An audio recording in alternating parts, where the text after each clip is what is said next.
Hello, I'm Lauren Sorensen, product owner for the Nuremberg Trial Archives, or NTA, an Arclight project.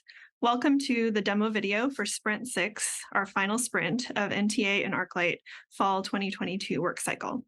We are now close to completing the work cycle as we are one day away from 11 weeks into our 11-week work cycle. Very exciting. We are still finishing up some minor details of the UI related to full text. We are also going to complete a report on load testing to help with coordinating release of technical details with ops and focus on getting out pre-releases of upstream dependencies for Arclight and Blacklight. But that said, congrats to the team for all that's been accomplished over the last 11 weeks. So now we're going to hear from the team about work progress from this most recent 2-week sprint. We did a lot of work related to data, again, in our most recent sprint, especially having to do with archive space and moving to production. So we moved all of the data from stage to production archive space, involving finding some differences between the server settings and adjusting our data through our data pipeline once more. So refining that work. Collection level data was entered by hand to the production server. We added documentation about our use of archive space into the project README. We added rights statement to the collection page, which is right here under access and use. And we added more extensive scope and content for the digitized film. And that was metadata that came from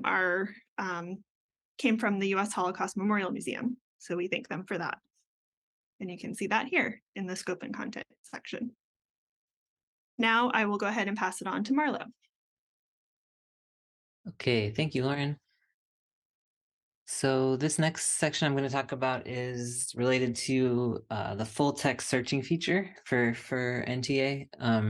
At the start of this sprint, we continued to experience some technical challenges around indexing the OCR content for search, and we weren't sure at that point what the technical solution was going to be.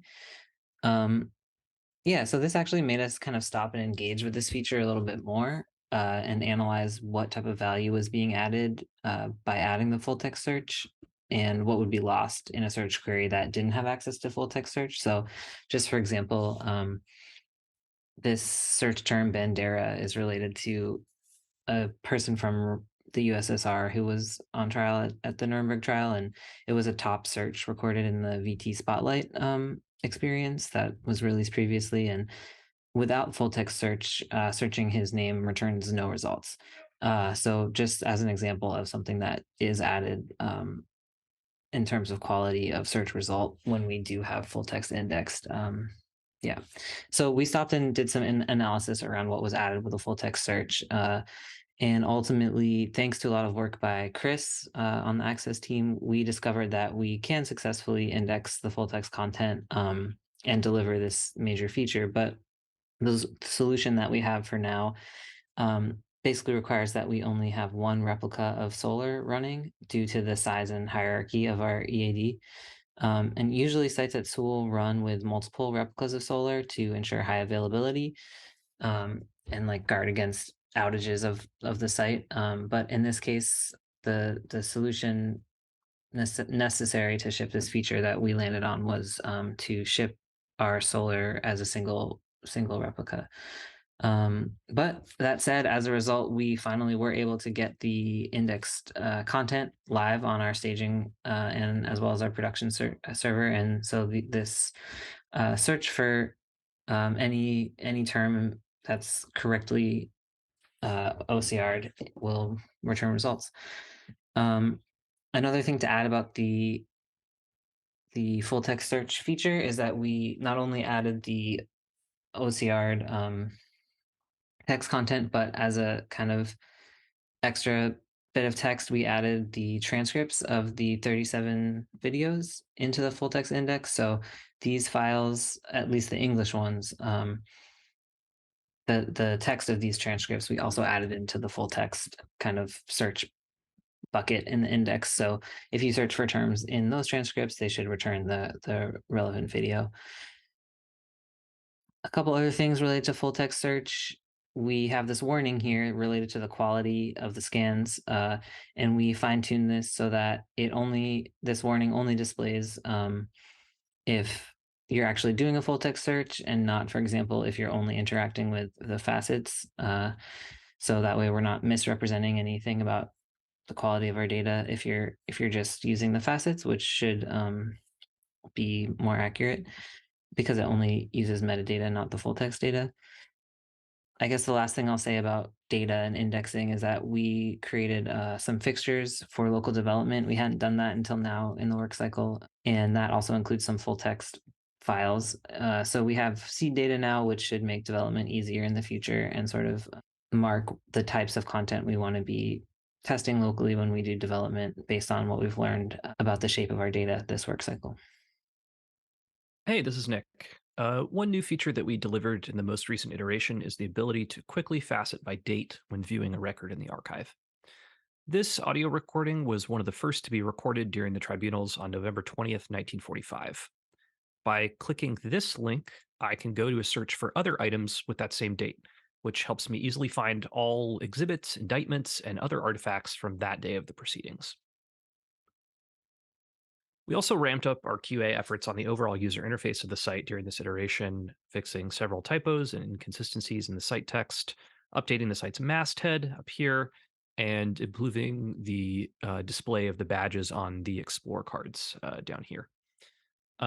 Lastly, the landing pages for the Virtual Tribunals Initiative and the Nuremberg Trial Archive now feature finalized versions of explanatory text provided by the Center for Human Rights and International Justice.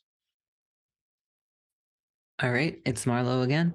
I'm just going to mention a few things that we did to improve Arclight core this sprint. They're kind of reflected in the overall UI here on virtual tribunals, but maybe just worth mentioning the specific work we did on the community repo.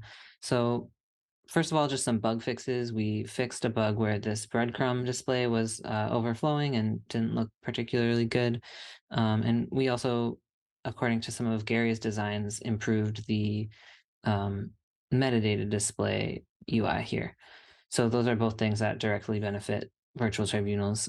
We fixed a bug from 2020 in the Arclight repo, which a lot of community members encountered that prevented indexing of sort of big, long fields. And one such field that we have in our project is the description of kind of the top level collection item for the Nuremberg trial archive. So that was a huge, big chunk of text, and we weren't able to correctly index it into Arclight. So Justin did a lot of work on that, and we were able to fix that bug and therefore get content correctly indexed for virtual tribunals. The last thing I'll say is that we are starting to think more seriously about the pre-release for version 1 of Arclight. This is still in a draft form, but we've started to compile the tickets that have been worked on into different kind of categories and start to prepare release notes for the version 1 pre-release, which is what will be kind of tying our virtual tribunals website to that release. So that's the updates from Arclight Core. I guess the last thing I'll talk about, just in a similar vein of preparation for production and release, is that we've continued to update our monitoring. There was a bug where Honeybadger wasn't being correctly implemented on virtual tribunals, so that's fixed, and we now have that monitoring in place. And then the last thing I'll say is that we've started to think about load testing for the site in anticipation of high traffic following something like a press release. So we ended up digging into analytics from the existing Spotlight exhibits to try and extrapolate some reasonable traffic loads, what we could maybe sort of reasonably expect to receive on this website.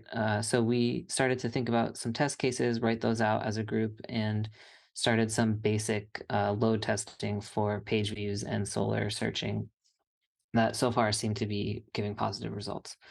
So those are just a few things we're doing in preparation for the final release, which will be in early 2023.